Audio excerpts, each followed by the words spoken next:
Thank you very much, Jennifer. And I would especially like to thank Jennifer and Brittany, raise your hand in the back, who did so much of the efforts towards this conference. And if we could, starting with you, if we could just quickly go through and say your name and if you're affiliated with an organization. Yes. I'm Lawrence Stroop, and I'm case manager at Wabash Valley Alliance. I'm Amy Mancutt, and I'm a case manager at Wabash Valley Alliance. I'm Richard Hayward, also a case manager at Wabash Valley Alliance. I'm Richard Pollard, I'm also a case manager at Wabash Valley Alliance. I'm Tony Blinky, and I'm director of psychiatric services at Franciscan St. Elizabeth. Nizar Farili, psychiatrist at Alpine Clinic. Suzanne Allersmeyer, parent of issues. Just wanting to learn. Michelle Boswell, psychologist, Wabash Valley Alliance. Jim Miller, social worker, and I'm available. Sue Eiler, social worker at Purdue University, counseling and psychological services. Chris Urban, also at Purdue, counseling and psychological services. Vicki Mill, social worker, Wabash Valley Alliance. I'm Jim Westman. I'm a psychologist and the director of Purdue University Student Health Center.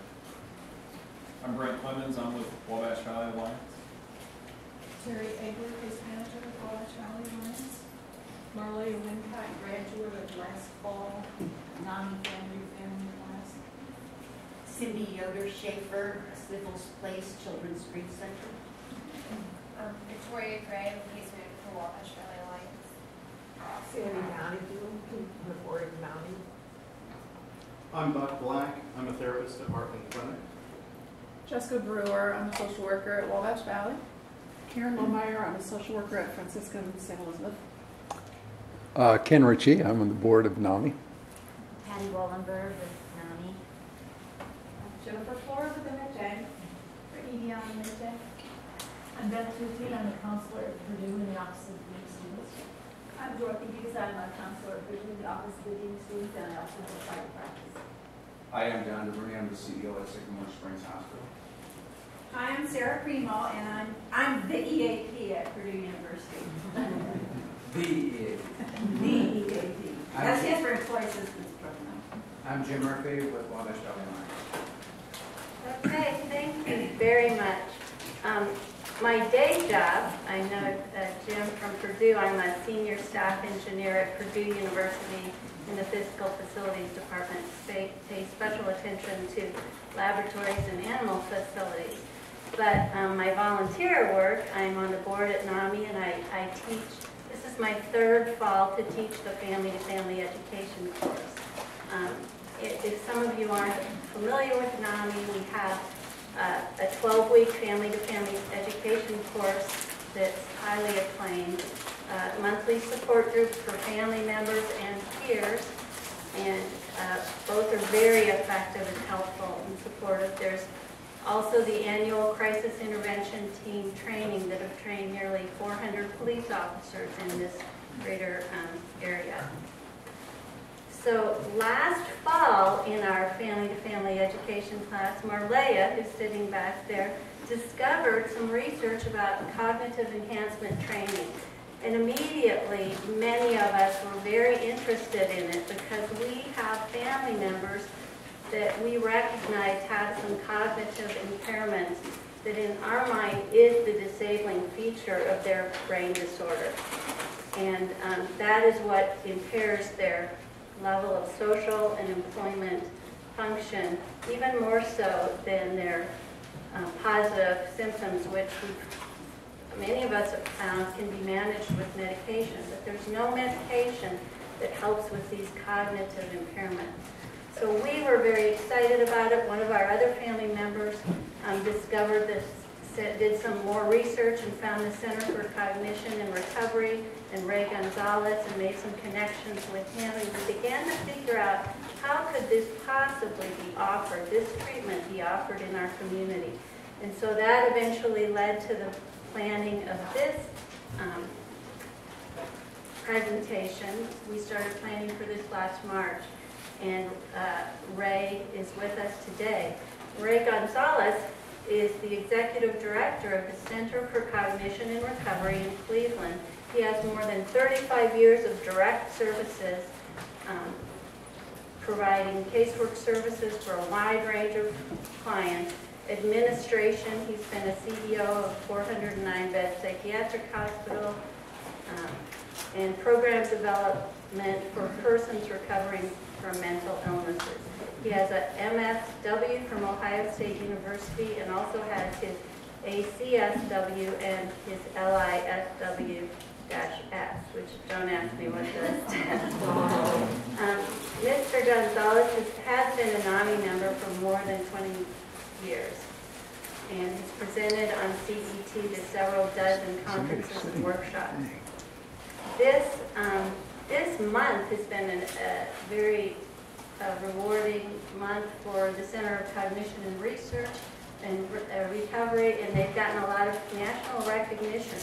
This week, SAMHSA announced the 2011 Science and Service Award winners, and Ray Gonzalez and the Center for Cognition and Recovery were recognized for their dissemination efforts for CET. These awards recognize exemplary implementation of evidence-based interventions shown to prevent or treat mental illnesses and substance abuse. And there's 5 different categories, and they were recognized in the treatment of mental illness and recovery support services. So with that, I would like to introduce Ray Gonzalez.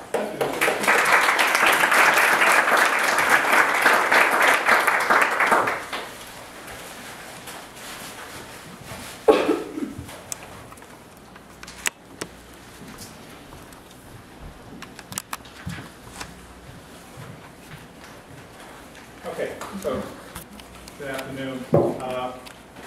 I assume people in the back can hear me. I started out my career many years ago as a teacher, so I learned how to project to the back room. I'll try and do that. And I'll try not to wander around too much for Ken and the camera here. What I'm trying to do is to film today so that we can put this up on our website through YouTube. So you may have a chance, Lafayette, to be getting a million hits on YouTube. So, true or false? Cognitive problems are due to laziness and lack of effort. Okay. This is an audience participation course, okay? So you do have to speak up and respond. Cognitive problems will go away when symptoms like hallucinations go away. False. Cognitive problems are all caused by medications. False. Sometimes they can be caused by too much medication or not enough, but usually not. And cognitive problems are caused by being in the hospital or nursing home or prison or at home too long. Sure. A lot of times it can be true, the social isolation that goes on with that. Okay?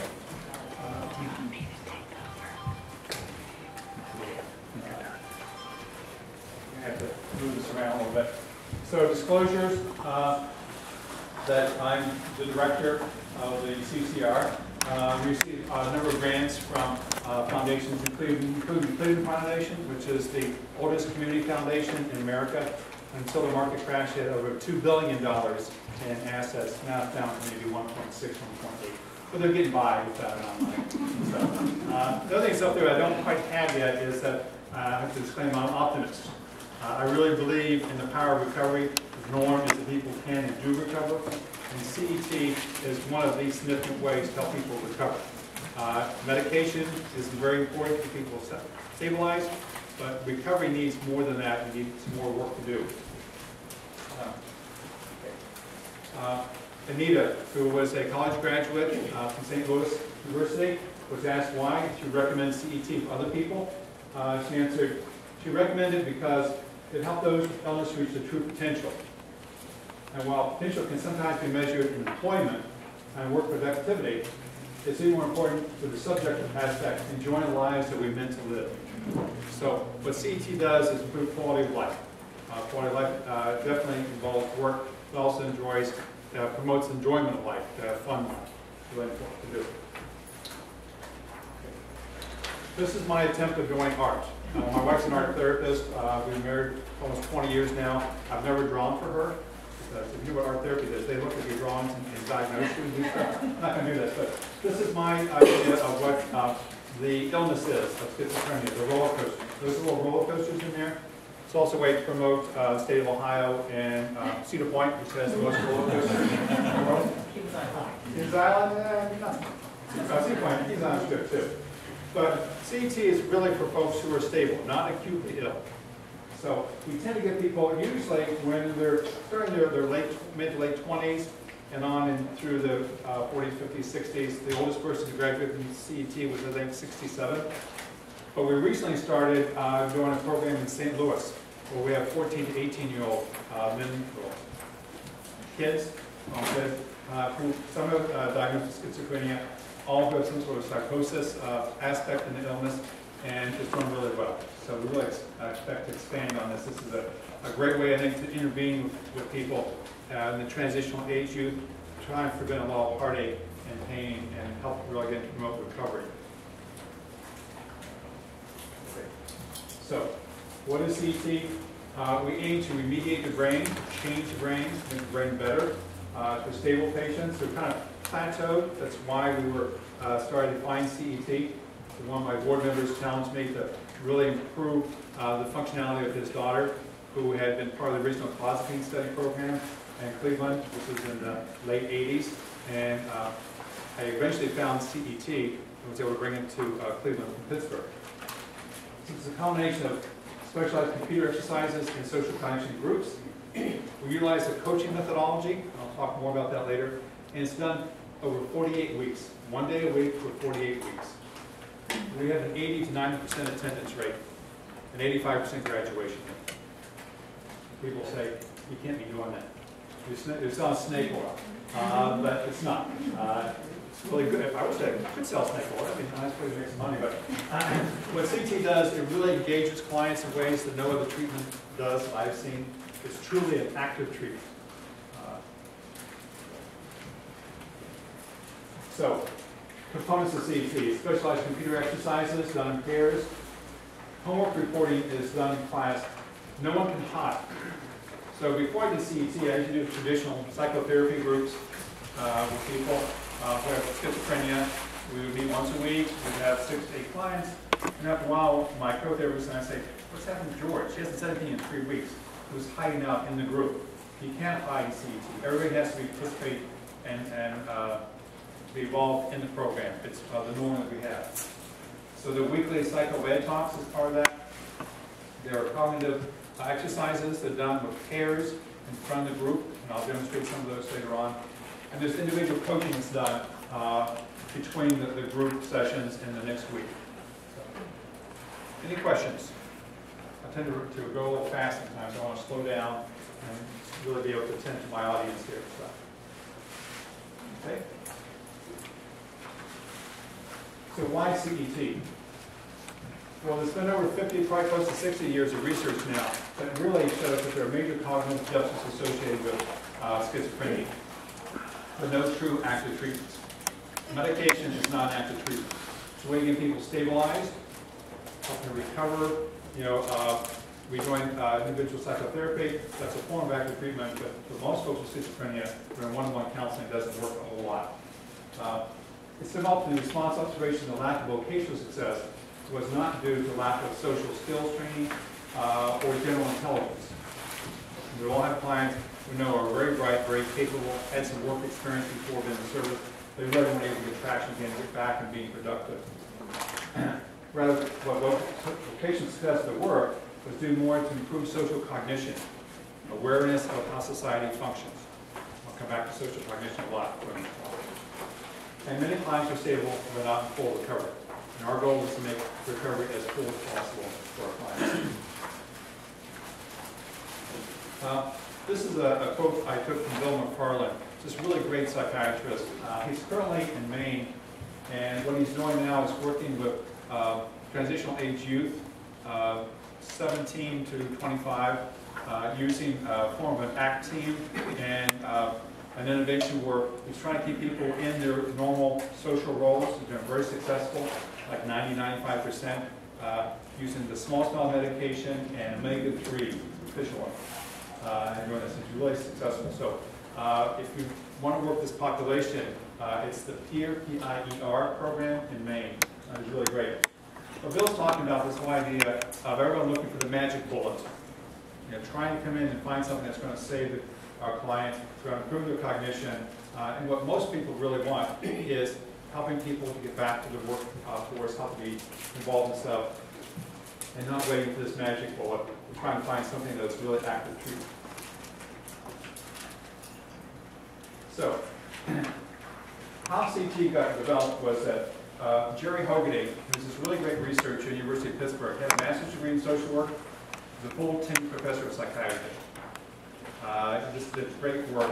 And he was approached by the Institutes of Mental Health to do some research. And basically said, you're a master researcher. If you come up with a really good question, we'll give you $3 million to play with. So it's really not, it's an offer you couldn't refuse. So he took basically what was the doctoral thesis from Sam Fletcher, who was working in his lab there doing different research. And Sam had worked on his PhD in vocational counseling, looking at the cognitive deficits associated with schizophrenia. They presented, the question basically was, what sort of active treatment could you have to deal with the social cognition issues, and develop CET from that. So it was, we had 121 subjects they did between 95 and 02. It's one of the largest group therapy programs in the last 20, 30 years. There were clients that came out of Western Psych, which is the hospital in Pittsburgh. Got a really great reputation. They just ask clients randomly to come out. Do you want to be in treatment? If you do, then you got randomly, assign you as CET or EST, enriched supportive therapy, which was a form of individual therapy that Jerry had developed that was working with people to give them ways to cope with the stress in their lives, hopefully prevent them from being hospitalized. So it wasn't treatment as usual. It was also another active treatment program. And it's been published in a number of different peer-reviewed articles, including the Archives of General Psychiatry. And there are other ones. If you go onto our website, cetcleveland.org, it's on my card, it's on a bunch of material we send out. I almost feel like I'm selling Jinsu knives up here, but CET it's a really great program. I'm trying to put as much information on the web about it as possible, and the research articles have been out there, have been published on this. So it is an evidence-based practice. This is the results from the original study. Bear with me as I walk around the table. This is done from the first study, and this dark blue here was CET in the first year, and then CET in the second year, EST in the first year and the second year. These are the overall results from neurocognition, just improved functioning of the brain. What's really critical, I think, here is processing speed. Processing speed is, do you know what processing speed is? No, I'm going to ask you what EST is again. Okay, it's enriched supportive therapy. It was done with master levels nurses, psychologists, social workers, with clients. It's a very manualized program, something that Jerry Hogaday had developed, and it was one that was pretty effective in keeping people out of the hospital. They were seen weekly for 45 minutes to an hour, and really helped them to do really good work. And basically, one of the takeaways from this is that talk therapy does work, because CET worked, EST worked. The CET worked much better. Okay. So processing speed, it's when one of the clients says to you, hi, so Lucy says hi, Ray, and I go, oh, hi Lucy, how are you today? I really slow down effortful thinking. I always look at our clients as having molasses in the brains, and the wheels just really gum down and really can't function. So what CET does is dramatically improve processing speed. That's one of the mediators of our treatment. By improving processing speed, you can learn a lot more. If you really slow down your thinking process, it's hard to really understand what's going on. Okay? Cognitive style is, we all have clients who are very disorganized. We can't remember their appointments. We can't remember if they took the medication or not. Or we have clients who are very rigid. I got one client, Jack, who says, well, Jack, I can't see you on Tuesday because I'm going to Lafayette to give this talk. And he says, can I see you on Wednesday? He says, no. Wednesday is when I clean my apartment, Thursdays when I go shopping, and Friday I go out to supper with my sister. I said, Jack, I've seen your apartment. A, it's not that big, and B, it's not that clean. So can't you kind of squeeze me in on Wednesday a little bit? But no, it's, everything has to be a certain order. So we try to get people to be more flexible. Cognitive flexibility is one of the major mantras of CET. Also improve social cognition, just awareness of how society functions. Social adjustment, how you adjusted to society. But symptoms, not much improvement in symptoms, because remember, these are folks who are very stable. The average age here is probably about 36, 37 years of age, so they're pretty set in their ways. Basically staying out of the hospital. But we want to get them back up and doing some more. Any questions? Yes, sir. First, what is the 0 to 1.6? If you can explain that. Yeah, these are effect sizes. This is a standard deviation up here. Okay. That's the effect size. Effect size. So what's the p-value? Is there a p-value? I'm not a researcher, I'm a social worker.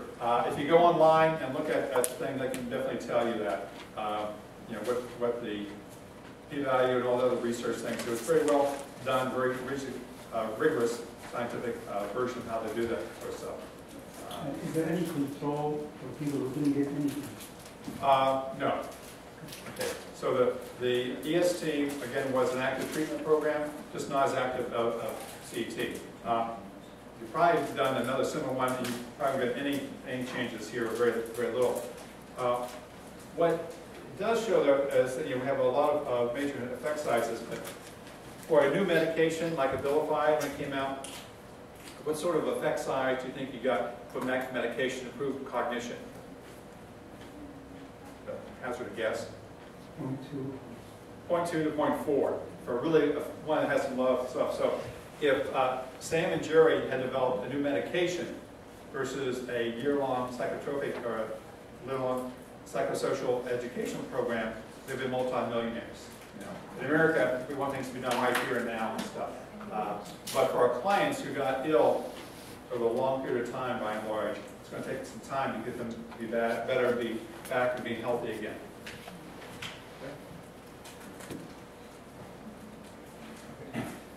Again, this is one on durability.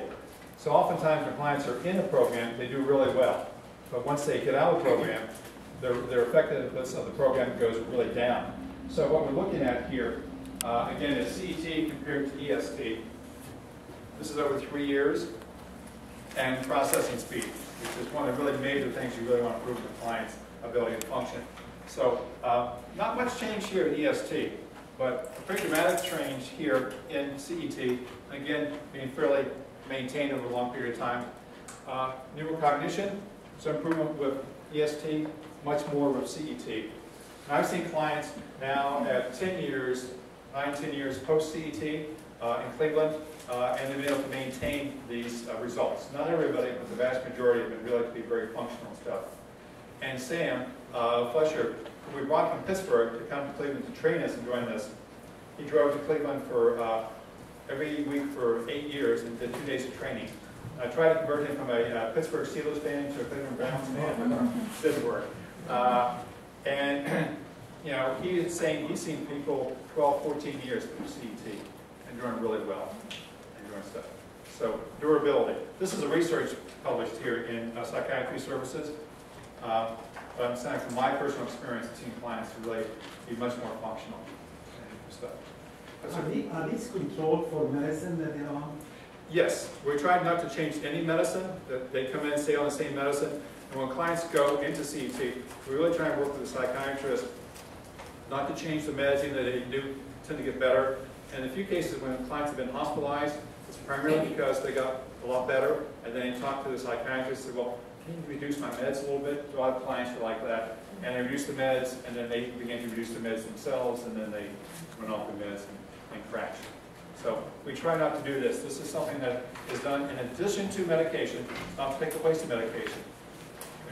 It's a holistic approach. You need to have everything that you can in your arsenal trying to work with clients. So when Sam came to Cleveland, it's kind of like we did our initial training, and first started off talking about neuroplasticity. Almost like the Dustin Hoffman movie with The Graduate, when he goes up and this guy says, you know, plastics, that's what the thing is going to be. Neuroplasticity is what Sam talked about. This was 10 years ago, before it really got out into the mainstream. So, talk about reorganizing your brain, being able to make new connections and stuff. And it allows neurons in the brain to adjust their activity and organization in response to new situations or changes in the environment. That's what neuroplasticity does. That really makes what we do possible. In fact, the brain can do this. There's lots of evidence out there that this is done a whole variety of ways. Again, this is another one of my art designs here. So the first one is kind of when you're probably about 8 years old, you have this massive amount of neurons and synaptic connections and stuff. It looks like almost like a jungle, or in this case, this is a traffic thing that's all patterned together like spaghetti. But there begins to be a natural pruning process where the amount of synaptic connections get reduced. The brain becomes more effective. There's another one that's done when you become a teenager. Now, I've got a 16-year-old son who, in middle school, played the cello. And so that part of his brain actually got bigger, got denser in the connections. But we went to high school, we decided we don't play the cello anymore. We really wanted to get into soccer. So his eye-foot connections then began to expand, and the cello part began to be pruned away because the brain wasn't using it. The brain's a very efficient organism. So what we think that happens with some clients is that the natural pruning process happens, and with schizophrenia, it goes too far. So then you become like the middle one there, almost like an acid rainforest. So you just have the neurons there. And what we've seen in some studies is, we think is that the brain mass actually increases because you're not producing new brain cells, you're producing new synaptic connections, new ways of using those brain cells that we have. And then you get back to the one on your right.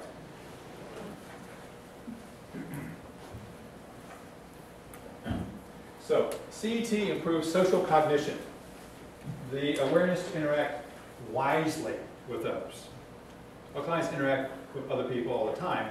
Well, most do. Some of them are very isolated, but they have some interactions. It's very often not wise. So we're trying to do wise things. Processing speed, talk about that. General cognitive function, I'll talk more about attention, memory, and problem solving. Try and get them to be in meaningful roles. Being a volunteer, being a student, have some sort of employment, be an active person in their lives. Some self-management of physical and mental health. I've seen clients who have gone through CET that are much more self-aware of their own physicality, of their capacity to do more. They're not so isolated, so they have more of the social bug, they get to interact with other people, and more aware of the physical problems they might have. I can't say for a fact that doing CT would increase one's life expectancy with schizophrenia, which we know is probably anywhere from 15 to 25 years less than if you don't have schizophrenia, but I think it's less. I've seen people really improve themselves. And it's adjustment to an acceptance of disability. Most clients, I think, even though Xavier Amador says that 60% of people who have schizophrenia really don't accept the fact they have schizophrenia. They're just in denial of that. But I think for a lot of people, they know that something's wrong, but they don't make much acceptance or adjustment to that. They don't do a 7-day-a-week pill box. They just take the meds out of the cabinet of the pharmacy bottle, and so you don't know if you really took the meds or not. You don't have a calendar book to know where your appointments are. You don't, know you need more rest than you would otherwise, those sort of stuff. And CET really works to try and help folks have a better adjustment to their illness. Sounds like it also increases the acceptance of ability. Ability. Yeah, it gives people hope again that when they're able to master some of the computer exercises and do some of the social cognition stuff, they know they've done it on themselves. Someone hasn't come up to you and say, Richard tells me, I did a really great job here, Ray. And I said, Richard's just doing a bunch of BS, trying to get me my spirits up. I really have to beat the computer. I know I've done that myself. No one else has done that. So right, this just improves their concept of their own ability. Right, adjustment and acceptance of disability, is that just a statement you're making, or is that proven by research? Probably more of a statement I made. But we do that as a couple of the lectures that we do around adjustment and acceptance of disability. So I think people were able to go out and be more employed. And I've got a couple slides about that too. So that's more of an adjustment to their illness to be able to move beyond being just ill and you know, the role of a mental patient. So a typical day, we do an hour worth of computer exercises, take a break, oftentimes have lunch, then we have a group for an hour and a half, and then we do individual coaching. So that's repeated once a week for 48 weeks. You know, on the same day? Yeah, same day. We have a set schedule. We do every Wednesday, every Thursday we do this. So some agencies incorporate that as part of their partial hospitalization program. Other ones just do it as part of the outpatient program, however they want to do it. Some cases we actually run the groups first and computers second. Whatever works with a particular agency. And we do it 10 o'clock in the morning, 4 o'clock in the afternoon, whatever really works. So we try not to be rigid, we try to be flexible in the way we do things. So it's an hour in pairs. We prepare to support each other. We try to do as much opportunities to have socialization as possible when we do CET. And we prepare citizens for the group. So we do this for like 4 to 6 weeks, and then we start the social cognition group added on to the computer group. People begin to get involved in doing this. And the clients really like the computers. They have some enjoyment with this. They really get excited about that. And then we add on the group work onto that also. So it's a way of kind of progressing into that. It continues throughout the whole course. It gets progressively more challenging as we go along.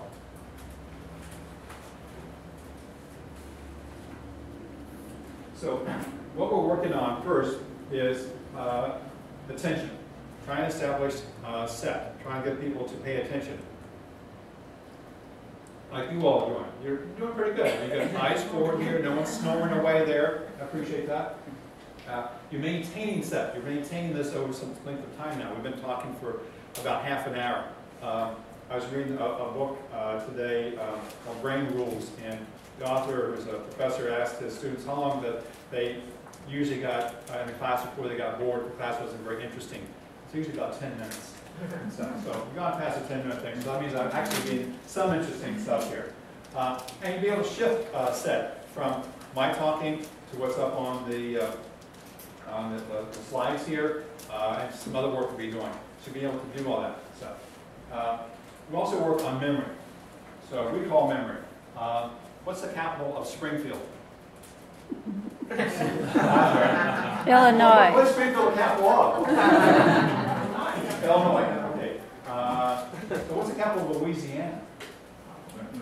Baton Rouge. Okay, that's good. So when you're recalling that from your vast source of data in your brain. When you heard that, if you didn't remember what that was, you also then got a recognition memory. Oh yeah, that's right. Baton Rouge, capital of Louisiana. Procedural memory is riding a bicycle, logging on to your computer in the morning, making your favorite recipe. Those sorts of procedural memories. All different wired, different parts of the brain. Working memory is really the most important and most imperative in mental illness. The ability to kind of remember what's going on right here and now, and what we're talking about. So if I was to go back here and ask Sue, I want you to go in the back. You're working for me in a transitional employment thing, and go back in the warehouse and get me 3 boxes of the red cell phones and bring them up to Jim's office and put them in not the black filing cabinet, but the gray filing cabinet. But don't do that now, do it after lunch. Okay. That sort of working memory is really hard for folks to do. And our clients don't know, well, let me write that down. Okay. Well, can I do this now and not wait until after lunch? So things we work on in CET. One of my favorite examples of kind of a long-term working memory was the Seinfeld episode when the clients go to the shopping mall in New Jersey and they park the car in the garage and they go shopping and then they come back, and the next 15, 20 minutes is spent trying to find the car, and they're kvetching back and forth and complaining and stuff. So working memory is very important. So you don't lose your car, you don't lose your job, your keys, those sorts of things. And then we work on problem solving. You know, again, more executive functioning type stuff. We do that both in the computer exercises and in the social cognition improvements. Bless you. Do you Yes. find that the working memory comes in rows? Some days are better than others? No, we find it improves over time if you keep working it. Okay. So it's like any other muscle you have, any other activity you have, if you don't use it, you lose it. Okay. If you've ever ridden a bicycle in 15 years, you get on, and the first 5 minutes are pretty shaky, but after a while, it comes back. Okay? So we work with that. Okay. Computer exercise demonstration. I need a volunteer to come forward. I'm glad you can laugh at my jokes, because we also think it's very important in CET. We really believe in the F word, F-U-N. Have some fun and run it. In recovery, you need to really have some fun. It's hard work. It's really hard work. So, I'd like to have somebody come up to volunteer to do one of the exercises. Tony, okay, great. Now, I think I can do this. Unfortunately, we're not going to be able to see it up on the screen here. I'm a BID. I have to admit, I'm a boomer in denial. Okay, I deny, getting old. I deny my fact I'm not really computer literate and stuff. So somehow we can't get this up on the screen here. But we'll be able, I think, be able to see a lot of what we're trying to do here.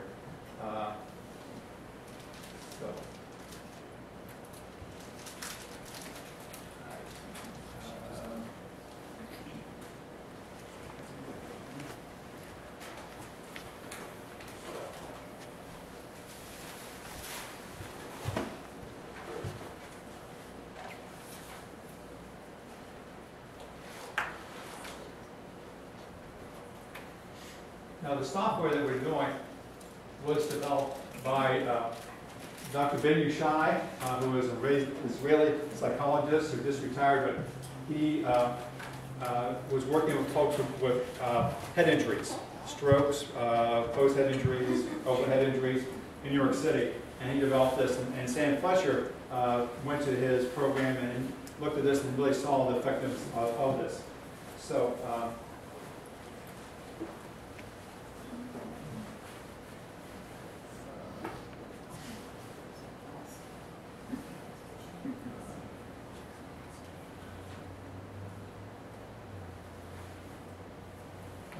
So what we, Connie, I think we can do it up here, so more folks can see. Hold on just for a second. Move this a little closer.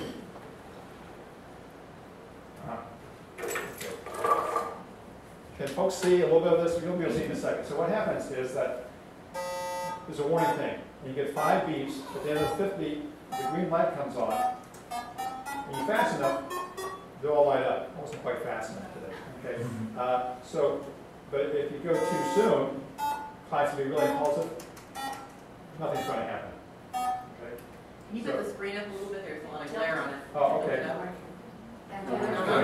So do one more time here. See if I can do this. There's a warning thing, and then 5 beeps. At the end of the 5th beep, the green light comes on. And I light up all at once. Okay? Now, you can do this. I'm confident. Okay. Put your finger on the space bar there. This one. Yeah, right there. No, right there. And this one? Okay. And then when you see the green light, but not before.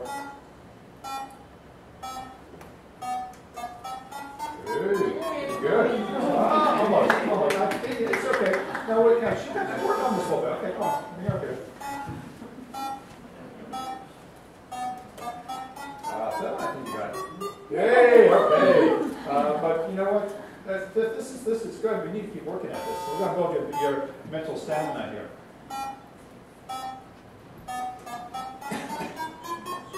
Good, very good. Okay, so round of applause. Okay. So that's good, but you know what? We need to really improve this a little bit. So what we're going to do is to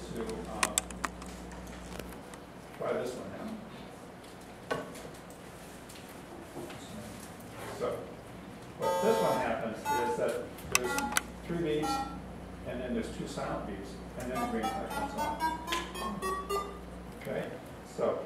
this one, all right?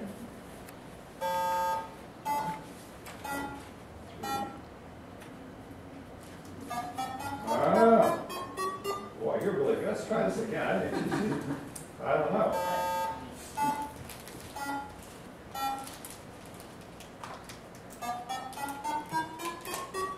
Very good. I mean, this is really good. You can see how we can do this. We can also increase decrease the speed. You have to do instead of 300 milliseconds down to 170 milliseconds, which is really fast. You want to try that? Sure. All right. Very good. Okay. Feedback setting. All right. Okay.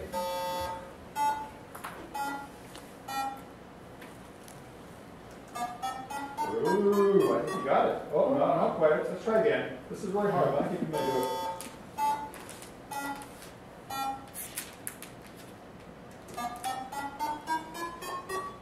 Yeah, it's really hard to do. I think this is something for someone who's like 20 years old could probably do this. For us, as we get older, you're very young, you're only 29, Tony. But the ability to go from the brain seeing it to the goes down the hand and actually does that, it slows down in doing that. I think doing it as well as you did, the 170 milliseconds, that's really good, which shows me that you're intact, you probably don't have schizophrenia, you're probably someone who's really healthy and stuff, and be able to process this and learn on doing this. Okay. So this is actually the very first one. Yeah, you can sit down. Okay, this exercise that you just showed us, this would be done with 2 clients, correct? Yeah. So they'd be encouraging each other, they'd be... Yeah, so Tony would be doing it, and Charlotte, you would be keeping score. And you do a set of 10 of these. And then you flip. And then you flip. And so then you're cheering each other on. Cheer each other on and stuff, and say, and do high fives with folks and stuff, and really doing that. So people really get into that. And then, Tony, when you did that and you actually could beat the machine, how did that feel? Feels good. Feels good. Being successful and stuff. So that's what we're trying to do with our clients, is give them some real life experience of being successful. So I haven't done it for some time with some clients. And with some clients are very young, they just zip through some of this. Other ones actually who we think would be really able to do this, because they're only 19, 20 years of age and all this experience running games, they can always do this sort of stuff. They get very impulsive, and they don't get good scores off this. And you have to score at least at 90% to move on to the next level of difficulty. So these are things that we do in the first part of the whole program on attention. Then we work on to memory exercises, and then we work on to problem solving as we go through the whole process. So, yes, ma'am. I have to ask if you use this with non-diagnosed people to improve cognition, and if so, how did that work? No, basically, what we originally was research on people with schizophrenia, but we brought it from Pittsburgh to Cleveland. The clients we had were a mix of folks, primarily schizophrenia, but a lot of schizoaffective disorder, some bipolar, major depression. We've got some success with high-level autism. In fact, there's being research right now, another grant from NIMH in Pittsburgh, and getting really good results on that one. And we've had 2 or 3 clients who've had traumatic brain injury. We've gone through this and really responded well. So we've seen one form of TBI, we've seen one form of TBI. So it's very individualized type stuff. Yes, sir. Just to be clear, is it the encouragement from the other person, or is it the machine and the exercise itself that is producing more of the result? It's both of them. There's no, it's not, it's nature versus nurture. The answer is both. So you can do exercises. There's forms of cognitive remediation, which CET is a subset of, that just uses computer exercises by yourself at home or in a little cubicle. But our clients don't need that. They need the social interaction. That's why we do it with a group. It's a closed group, so we usually start out with like 10 or 11 clients and lose maybe 1 or 2 through the initial process and go forward. So they really have that chance to have that opportunity to be with other people and to get the encouragement from other folks. You have a question? How do you determine pairs? How do you pair the clients? Sometimes it's very random. They first get started. We can't read. Again, it's knowing who the person is. Usually, when we do our dissemination projects, we go to an agency that we're training and say, who do you recommend to be in this? Why? We do some screening materials we use. not real elaborate because it's really up to the clinician's knowledge of that client and seeing what they're looking at. Again, we're trying to really look at functioning level, not so much the diagnosis. And someone has a diagnosis with schizophrenia and is working full time and has an active social life, they probably don't need CET, they can benefit by it, but don't need it as much as somebody who's very isolated and maybe has a diagnosis of bipolar disorder. That's how he was functioning today, he got diagnosed. The continuum on schizophrenia spectrum disorder, I think that's really the case. I've thought that for many years. That basically, when you get diagnosis, how you're interacting with somebody in that particular day and stuff. So, to answer your question, I hope I ramble a little bit. I get on tangent, so excuse me. I need to focus a little bit better. CET is a program for that, I've heard.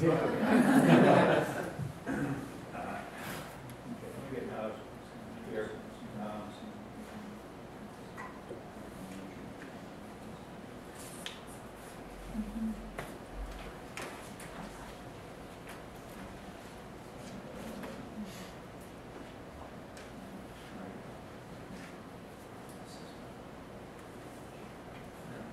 Here it is.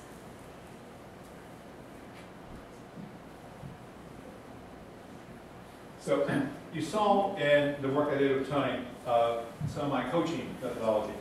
So when she came up here, I provided a lot of support for her.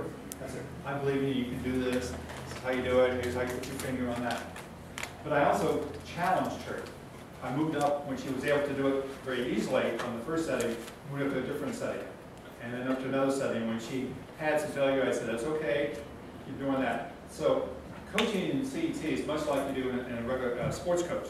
If you're a tennis player, to do more backhands, that's where you're weak. If you're a soccer coach, we need to try and you're doing really good on your left hand kicks, we need to focus on your right hand kicks and do that. So we're really trying to challenge our clients, trying to really make them work. And sometimes when people come to visit our CET groups and we offer folks to do that, it's a norm, we try and set up our clients. Oftentimes they say, what are you really mean to these people? Why do you really make them work so hard? You make them really, up there kind of sweat sometimes. But employers do that all the time. They're not worried about what your diagnosis is. They want to know how many cell phones you can bring from the warehouse to Jim's office, right? How accurate you are in the right kind of stuff. So that's what they're concerned about. So we're really trying to work on this and make folks do this, and the reward that we're able to be successful, if not really great, right? So, this is a typical group we do. My co-worker Judy.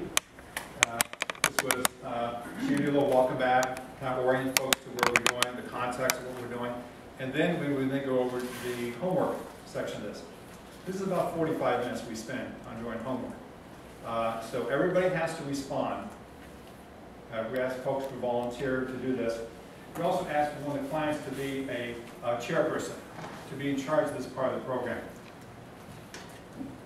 So in CET, you raise your hand, okay, to speak. And people say, well, that's real fourth grade stuff. But what it does, it slows people down. It reduces impulsivity. And some people raise their hands, well, what do I want to do? Well, why don't you write down what your question is, okay? It also gets the chairperson then to be in charge of that section of the group. Gives her a chance to be empowered, to be able to, has to pay attention, first of all, and decide who to talk to.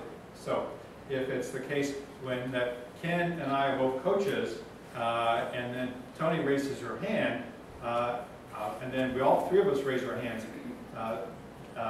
Richard, as the chairperson, has to decide who to call on. It could be on Tony, it could be me, it could be Ken. So he has to make some sort of decision on doing that. Again, it's a way of empowering somebody to do things, and get them to pay attention. So, questions on that? Okay. So we go around, we have, these are, homework is based on the previous week's discussion, lecture, and are done with the individual coach, with the clients, between the time that they were in group and the next group. Right? So they write this out, and they come and they present. So Greg comes in, talks about the situation from his perspective, he described another person. He talked about when he worked at Burger King, and he would come to work, and his shirt would be dirty. He wouldn't change it maybe every 3 days and stuff. And he realizes the boss really didn't like that, and maybe that's the reason he got fired, because his boss wanted to have a nice clean presentation, especially if you're at the cash register and stuff. So maybe that wasn't a good idea. And his perspective was that, well, it didn't really matter. It was okay. As long as I showed up to work, that was an important thing. Which it was, but presenting well is important. For many of our clients, they're not really aware of what how the world functions. They're going their own perspective. So they think the world actually revolves around them. We all know it revolves around Lucy over there because she has the camera. Okay, we're really trying to get our clients to be able to think differently, to think outside of their little box that they're in, their own automatic pilot procedure they're doing. So I would say to Fred, okay, Fred, I can kind of understand that, but what I want you to give me some information about is that you're not working at Burger King anymore. You're working at Staples, and you're stocking shelves there, but you have, I think, some problems there, if I understand, that your caseworker tells me. Can you talk about that? So we're working on what's called hot cognition. Okay, audience participation question. What's 4 times 7? 28. Okay, that's kind of cold cognition. That's kind of rote thinking, rote behavior. You learn that in your 3rd or 4th grade. Mrs. Stonick could really drill that into me. Okay, so that's kind of cold cognition. What we're looking for is if you would take to Richard over here, his head down, taking good notes beside him. If I ask Richard, okay, Richard, divide 12,842 by 496. You couldn't do that, I don't think. There are some savants who can do that. If you take out your calculator and do that, it still takes active processing. If you do long division, it takes a lot of work. What we're trying to do with CET is have social cognition of a hot level, of that kind of level that we're trying to do. And is it too cold in here? Is it warm enough? Is it okay? It's kind of getting a little chilly and stuff. So, I don't know. Flip a coin. Flip, all right. Put your coat on. So I'm just trying to make sure everybody was paying attention here and not drifting off. All right. So hot cognition is really critical. We're trying to do to get people to really think for themselves and do this stuff. So then with Fred, I try and follow up his questions about his problems at Staples and getting to think for himself. And that's when people say, we really mean to people. But we need to be. We need not to be mean, but we need to really challenge them in doing this. Now let them kind of go on, again, on very rote behavior on automatic pilot. Our clients, we all have small boxes we live in. Our clients have very small boxes. So we're going to kind of stretch those out and do that. Well, Fred is giving his information. Right. What are the rest of the group doing? Are they asking him questions? Are they giving him ideas? Or are they just kind of listening? And it depends on the group. Some groups are very active and will ask questions, give suggestions and stuff. But they're all engaged because these are all situations that they have experienced too. And stuff so that they really are there and working with folks. And then we go up and we do a little talk on forcefulness.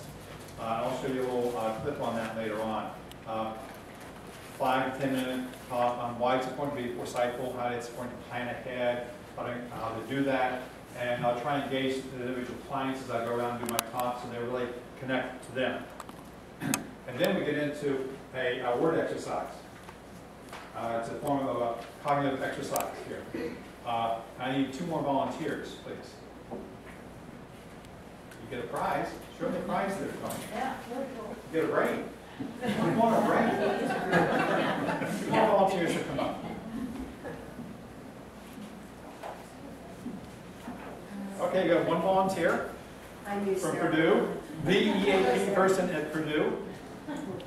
I am part of work-life programs, so don't anybody say I said that or I'll get in trouble.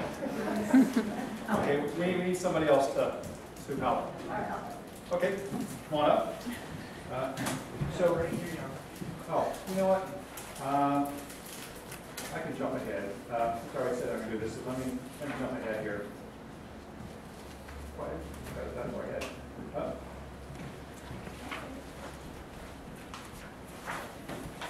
We'll do this. Okay, here it is. This is one that we do normally. And we'll do a little demonstration here, and then you guys can do your own. We'll do this as a group project, and you have another one here, all right? So as a group project, I mean all of you all here, is to sort this into 5 categories of 5 words each.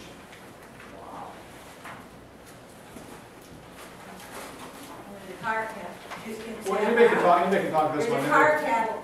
Okay, car parts is one. There's food. Okay, car parts, food, names, days of the week. That's 4. Men's names, women's names. Men's name, women's name. That's right. Okay, so that's 5 categories each. You get 5 words in next. Okay, we won't go through this. What's our prize? You're not done yet. You're not done yet. Okay, so then the group. Okay, everybody. So how we formulate that into 5 words, 5 groups of 5 words again, different groupings. Words that end in like sentences or what? No, we're groupings of words. Someone says Words that end in Y. words that end in Y. Words that begin with How W. about begin with them? Yeah. Sarah, can you move to the left, please? Thank you. They've got words that end in Y, words that begin with W, Yeah. T, S. Words 1 syllable versus 2 or 3 syllables. Well, it's the words that begin with T, W, M, S. And One F. word versus 2 words. Yeah. Okay. All different ways of doing that. So again, think about your clients. Could they get up there and do this? The question is yes, they can. They do. We do this usually about, actually, the 3rd or 4th weekend here, we begin to use word sort with the clients. It really gets them engaged in doing this. Now, while, when we do the next exercise up here in a second that Dorothy and Susan, Sarah, my apologies, are going to do, what I want you to do is to write down on a piece of paper, these are the 4 categories you're going to give them feedback on. Okay, intellectual. Do they understand what the problem is? Can I explain how this one works and stuff? Emotional. How are they emotionally out there? Are they calm? Are they excited? Are they overwhelmed? Teamwork. How do you work together as a team? Remember? Who are you talking about? Us? You, Sarah? Yes, Sarah and Dorothy, you work as a team up here. Let's go sit down. And then response to coach. How much do I have to intervene and respond to, and how will they respond to my coaching? So these are the 4 categories: intellectual, emotional, teamwork, and response to coaching. Now, this is how we kind of engage both the other, continue to engage the other clients in CET, but it also teaches them a very important skill, feedback, how to give diplomatic feedback. Okay. All right. So if we have Amy, okay, Amy up there gives feedback and says, Tony and Sarah, they really blew it. They didn't know what they were doing. They were half asleep. They weren't paying attention. They were, pitching back and forth when they were in the team type stuff. That's not a very diplomatic way of doing it. So when Amy gets up there, guess who's going to really slam Amy? Or you guys would do that. Are you much more diplomatic? No. But this is a way of really teaching clients how to be diplomatic and how to respond in a work situation. Right. So, Sarah, if you will go over here, we need to go up here to the whiteboard. So, Tony, one back here too. Dorothy. What? My working memory is slow. Okay. So, here we have. You know what? Let's see. See when someone can. Well, it's overhead, so I can't even close that down. So. You want to know how to close that down? Yeah, I can because I can't. I don't want to do it. If you changed your slide on your computer to a blank one. He's trying to stress us out. There would be one that would be less of that. So it probably isn't. I'm a problem solver. You can do it. You can do it. Okay. So these things move around. So again, I want you to put this into okay, 4 groupings of 4 words each. So this is a little bit easier. Let's still give a background. What are you guys doing here? Talk out loud. Tell us what's going on. We already decided rhyming words. Rhyming words. Okay, I didn't quite hear that. That worked. That worked. That was Just good.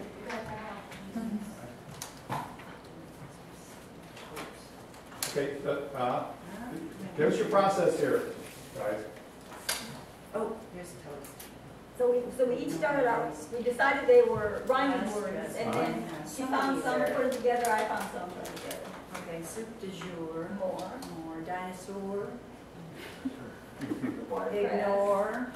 Watercress. Tease. Tease doesn't go tease, doesn't it? But that's, we're back to number 4, so, yeah. All right, well, look and see.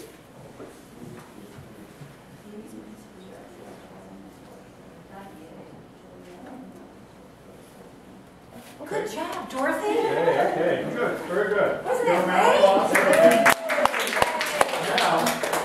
now, in life, there's always more, almost always more than 2 solutions, or 1 solution to a problem.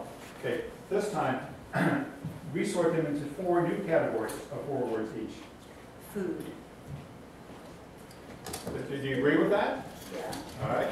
She's smart, she does.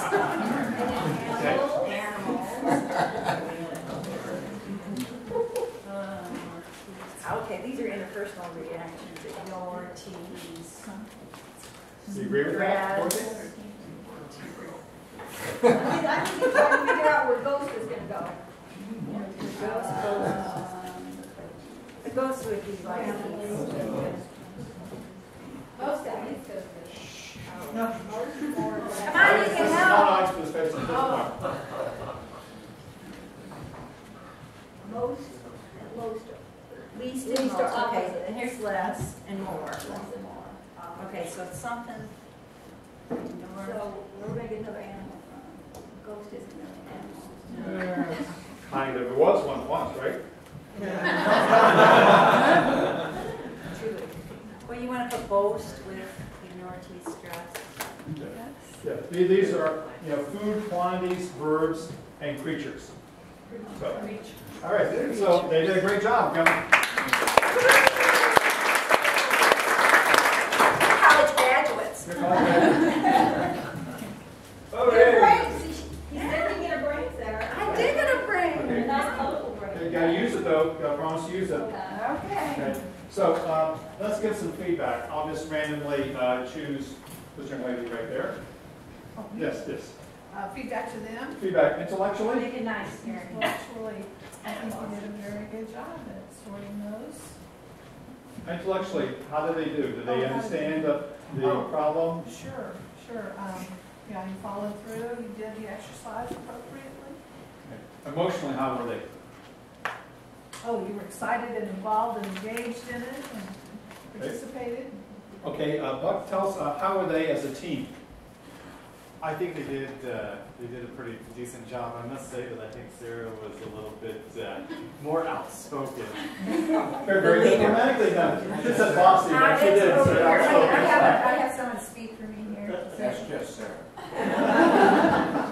And Jessica, how were they in response to the coaching? I think they did good. They responded well. How do they do good? How do they respond well? They need a lot of coaching? Did they? I don't think so. They communicated it and then. They weren't listening to it. Yeah. That's our coach. Again, the clients get up there. Now, some clients get up there, and I've seen them work on this exercise, took them 10 minutes, 12 minutes, and eventually I had to kind of intervene and say, here's a hint, here's how to do this. And so, like I did with the ghost being alive at one point, so then they kind of get that sort of stuff. You don't want someone up there, they get really stressed out too much. Some stress is natural life, it's okay to do it, and that's what we're trying to focus on. So if we could have the, Jennifer, if you could give me the, we do it here? Okay, I think I can figure this out.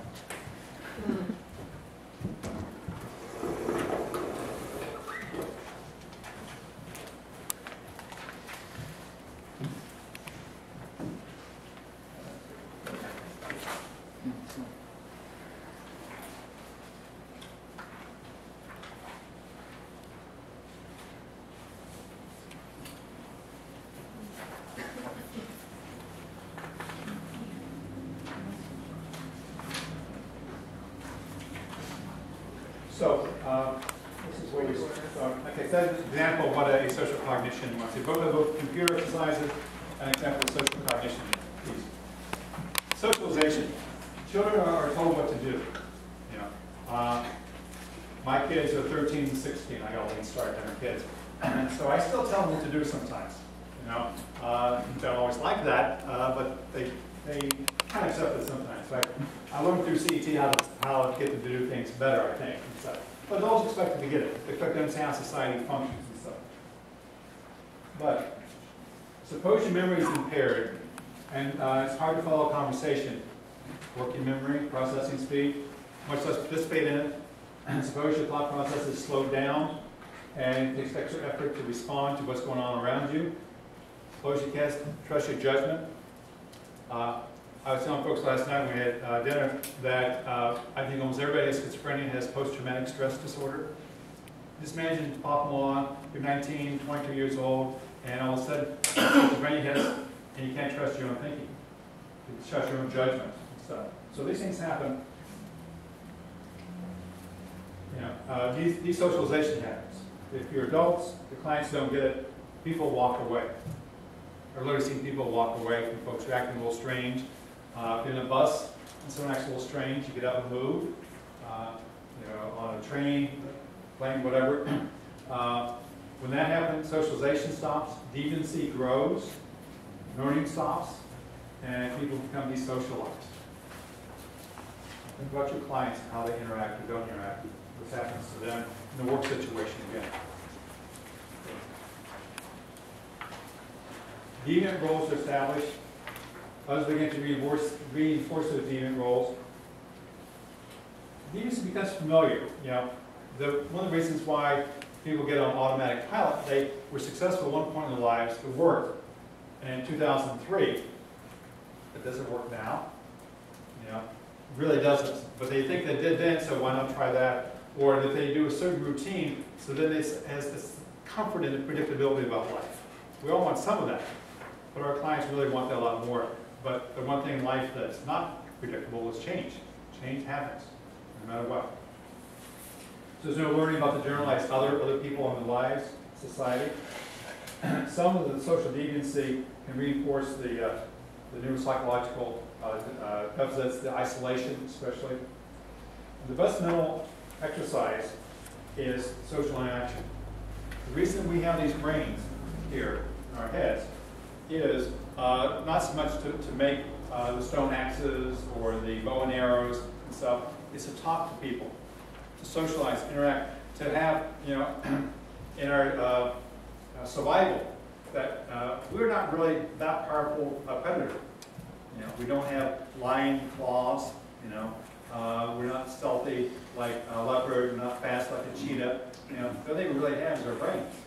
And being able to socialize with other people to say that we got Richard and Richard here to help me go out here, and Ken will go all get together and attack the animals there, and then we'll get sued in to butcher it and cook it for us and stuff. It's very stereotypical roles, but that's the way we kind of evolved in doing that.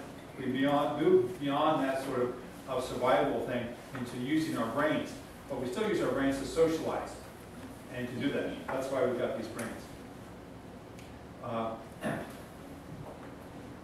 You know, there's actually a way to increase our neurons in our brains. You can do it. I did it this morning. Do you have any idea what you can do to increase your brain cells? Not thousands of them, but exercise. Physical exercise. You know, the brain makes up about 2% of our body weight, but it requires 20% of our energy and oxygen that comes through and stuff. So many clients get up and walk around and do stuff. And I was thinking about this book I'm currently reading called Brain Rules. One thing says that we evolved as being these upright human beings, or these creatures, walking off the brain up here. And according to him, that we average somewhere between 6 to 12 miles a day of walking every day, searching for food and stuff. So we're used to being up and having exercise. One thing we do with CET, with the computer exercises, we say we jumpstart the brain, get it going again, exercising that. But when you're doing that, you actually pay attention, your body rate goes up again because you're really focusing on these exercises and really trying to work and stuff. So that's another way that we're trying to get folks to exercise. Now we'd love to be able to do a study of doing gym membership and CET or Tai Chi 5 days a week and CET. I think you get some really great results on that stuff. But I'm not a researcher, I'm someone who implements and does things with CET. So, again, we work to improve social cognition, the ability to act wisely.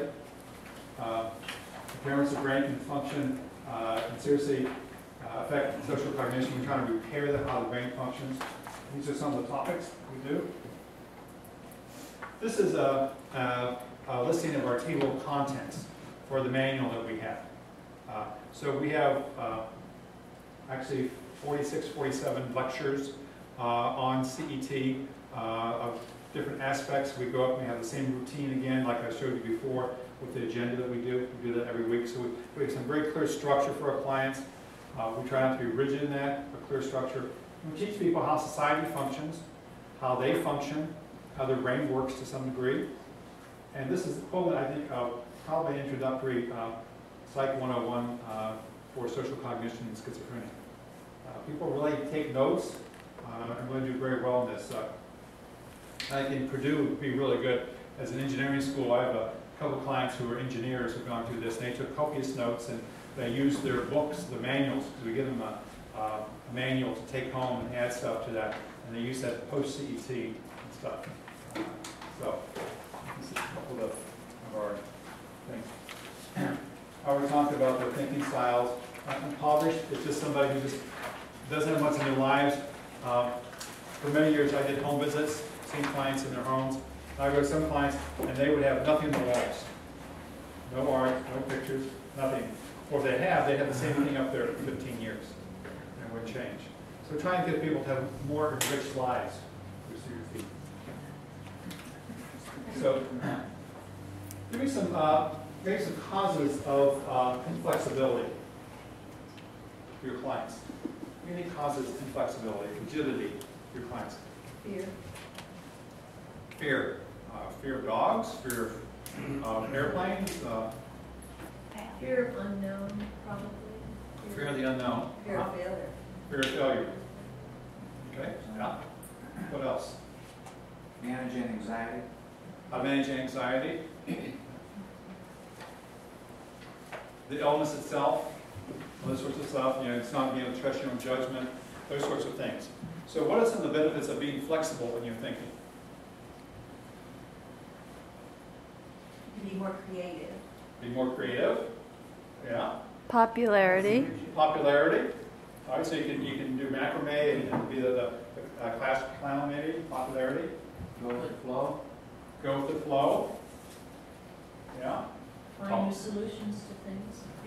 Find more solutions, have more opportunities to do that. All of you said it was really important to do. To really go with the flow, understand how society functions, to have more opportunities to try new things out, to be more social and doing that, more creative in your thinking. Reduce anxiety too, if you could be more flexible. Right, reduce that. Know that change is going to happen, and you have to deal with this. And here's some of the ways you deal with this. Okay. So these are some of the benefits of being cognitively flexible. What I'm going to do is to, and we're here to 1:30, right? Make sure I get my time frame. 2. To 2? You've got till 2. Ah, okay, very flexible. Probably want to allow some question and answer time. Oh, no questions, no answers. No. Okay. So, motivational panel. We have a client who's working in a business, and he's working in a law office. And it's a pretty big law office. They've got about maybe 30 or 40 partners and associates there. And he's in there doing copying and filing and stuff. And all of a sudden, there's 3 people in front of him at the copier. And Jack goes up and barges in front, starts copying things left and right. What's his coworkers going to think? They'll be irritated because we're in front of them. That's not how you do it. That's not the norm of the working environment. Okay. So, but if he goes up there and says, "Excuse me, I need to go up here." Chris, who's one of the partners in the firm, is going to go to Washington, D.C. and argue a case before the Supreme Court.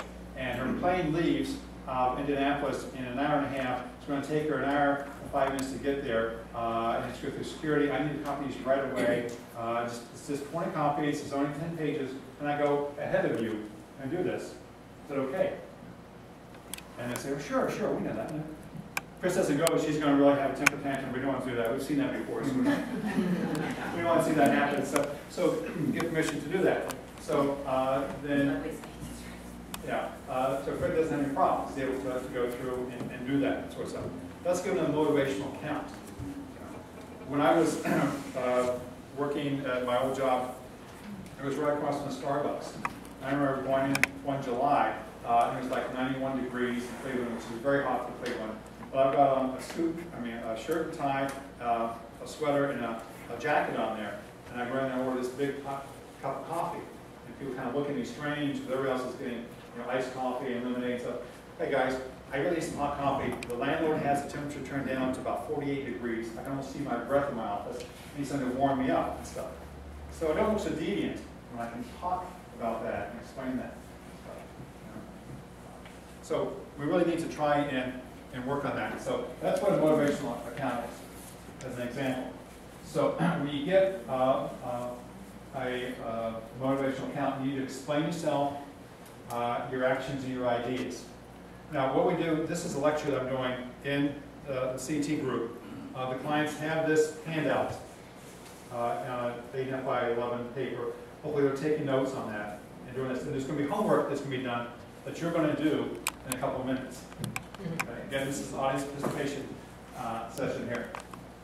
So you need to tailor your explanation to your audience. Yes, sir.